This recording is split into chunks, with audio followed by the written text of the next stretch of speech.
Assalamualaikum warahmatullahi wabarakatuh. Selamat pagi anak-anak. Bagaimana kabarnya hari ini? Alhamdulillah kalau baik. Ada yang tidak masuk tidak kawannya hari ini? Syukurlah kalau masuk semua. Sebelum memulai pembelajaran pada pagi hari ini, marilah kita berdoa menurut agama dan kepercayaan masing-masing. Berdoa dimulai. Bismillahirrahmanirrahim. Amin. Oke, sekarang kita masuk ke pembelajaran. Kemarin kita belajar apa ya? Kemarin kita belajar tentang listrik. Sekarang kita akan belajar tentang cahaya dan sifatnya. Pembelajaran ini dipelajari kelas 4 Sekolah Dasar Kurikulum Merdeka. Dengan tujuan pembelajaran sebagai berikut. 1. Peserta didik mampu menjelaskan sifat-sifat cahaya melalui hasil percobaan secara lisan dengan baik. Yang kedua, peserta didik mampu menjelaskan percobaan sederhana untuk membuktikan sifat cahaya secara lisan dengan baik. Ada yang tahu cahaya itu apa? Cahaya itu semua yang dapat mengeluarkan cahaya. Nah, sumber cahaya itu bisa dari mana? Dari matahari, bintang, lampu, api, lilin, dan lampu senter. Coba kita ulangi ya, sumber cahaya itu ada yang dari matahari, bintang, lampu, api, lilin, dan lampu senter. Yang kedua, kita lanjut ke sifat-sifat cahaya. Sifat-sifat cahaya itu ada 5. Yang pertama, cahaya merambat lurus. Yang kedua, cahaya menembus benda bening. Yang ketiga, cahaya dapat dipantulkan. Yang keempat, cahaya dapat dibiaskan.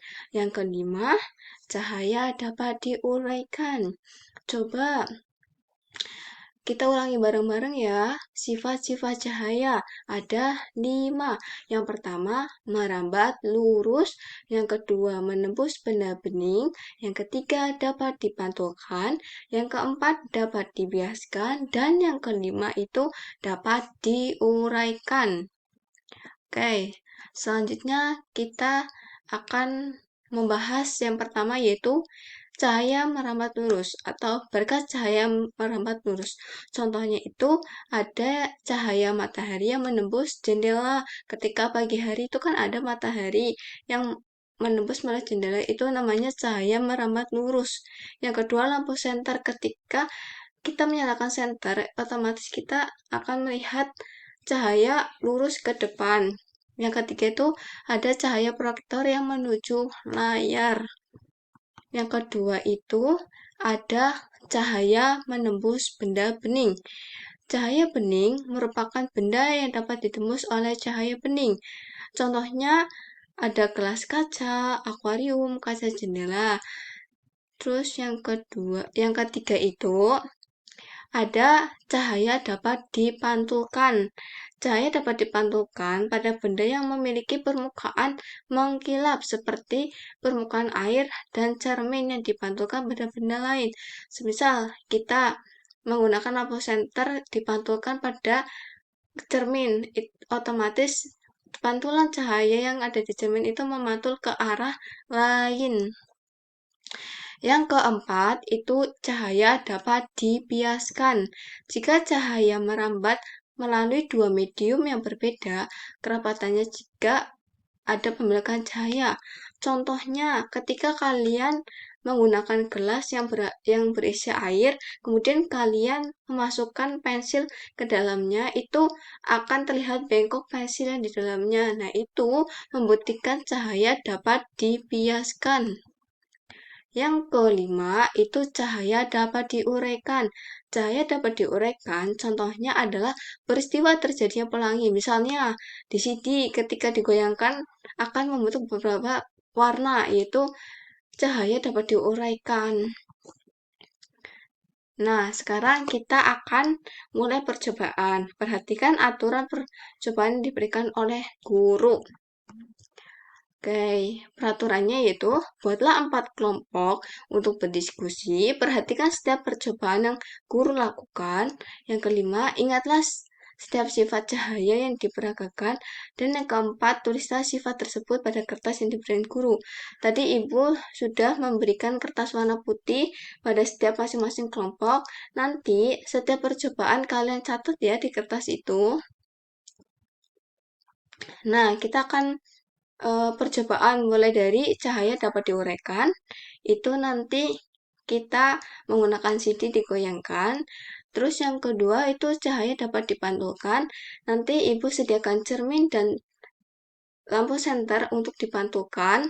Yang ketiga itu cahaya dapat melulus. Nanti Ibu siapkan media kardus untuk kalian lakukan percobaan. Yang keempat itu cahaya menembus benda bening. Itu nanti Ibu sediakan mika atau gelas berisi kaca. Nanti kalian akan menggunakan lampu senter untuk membuktikan bahwa cahaya itu dapat menembus benda bening.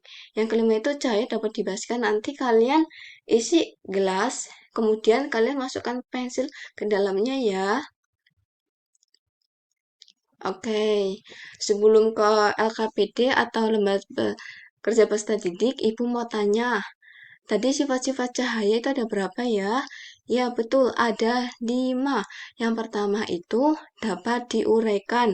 Yang kedua itu dapat dibiaskan. Yang ketiga itu cahaya menembus benda bening. Yang keempat itu cahaya dapat merambat lurus. Yang kelima itu cahaya dapat menembus benda bening. Terus sumber-sumber cahaya tadi apa ya? Sumber cahaya itu ada matahari, api, dan lampu. Masih banyak lainnya yang dapat menghasilkan cahaya. Terus ibu mau tanya ke Mbak Sukma. Mbak Sukma, coba sebutkan apa saja benda bening yang dapat ditembus cahaya. Betul, gelas kaca. Yang kedua itu ada cermin. Yang ketiga itu ada, betul, mika atau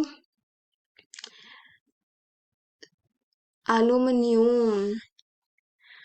Terus selanjutnya Ibu akan memberikan lembaga kerja peserta didik. Nanti kalian kerjakan dan dikumpulkan minggu depan. Oke, di meja Ibu bisa minta tolong ketua kelas untuk mengumpulkan ke meja Ibu ya minggu depan. Dan ini kesimpulannya, jadi sumber cahaya itu sumber semua benda yang dapat mengeluarkan cahaya. Contohnya matahari, lilin, lampu, senter, api, bintang, dan lain sebagainya. Sifat cahaya itu ada 5. Apa saja ya anak-anak? Cahaya dapat diuraikan, cahaya dapat dibiaskan, cahaya merambat lurus, cahaya menembus benda bening, dan cahaya dapat dipantulkan. Pintar sekali. Terus Ibu akan kasih motivasi pada hari ini, yaitu teruslah menuntut ilmu, karena ilmulah yang akan kalian bawa sampai kapanpun. Oke, apakah tadi sudah paham yang Ibu jelaskan? Alhamdulillah kalau udah paham. Coba kalau udah paham, tadi kita belajar apa ya? Belajar tentang cahaya. Sumber cahaya itu ada apa saja ya? Ada matahari, lampu, api, bintang, bulan, dan lain sebagainya. Kalau sifat cahaya itu ada apa aja ya? Ada 5. Ya, betul. Yang pertama itu ada cahaya dapat dipantulkan. Yang kedua, cahaya dapat menembus benda bening. Yang ketiga itu cahaya dapat merambat lurus. Yang keempat itu cahaya dapat diuraikan. Dan yang terakhir, cahaya dapat dibiaskan. Oke, sudah paham semuanya? Alhamdulillah kalau sudah paham. Jadi sekian pembelajaran pada hari ini. Apabila Ibu ada kesalahan dalam berbicara, mohon maaf. Dan sebelum kita akhiri pembelajaran pada pagi hari ini, marilah kita tepuk tangan dulu. kita tepuk tangan dan beri aplaus kepada kita semua karena telah apa ya, mengikuti pembelajaran dari awal hingga akhir ini dan tetap semangat ya. Terus belajar karena kalian adalah generasi emas. Sebelum Ibu tutup, marilah kita berdoa terlebih dahulu. Alhamdulillahirabbil alamin. Wassalamualaikum warahmatullahi wabarakatuh.